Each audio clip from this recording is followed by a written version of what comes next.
മനസാക്ഷിയുള്ള ആർക്കും കേൾക്കാൻ സാധിക്കാത്തൊരു കഥ.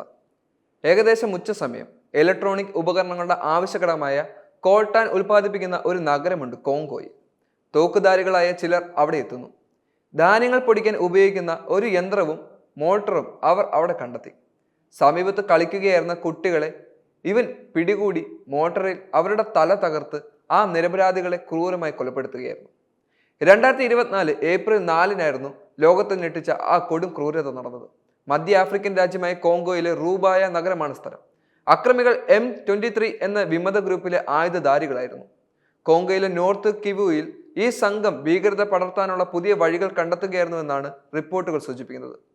ബലാത്സംഗം, കൊലപാതകം, പീഡനം തുടങ്ങിയ കുറ്റകൃത്യങ്ങൾക്കായി അയൽരാജ്യമായ റുവാണ്ട M23 പണവും ആയുധങ്ങളും സാധനങ്ങളും നൽകുന്നുണ്ടെന്ന് പല റിപ്പോർട്ടുകളും സൂചിപ്പിച്ചിരുന്നു.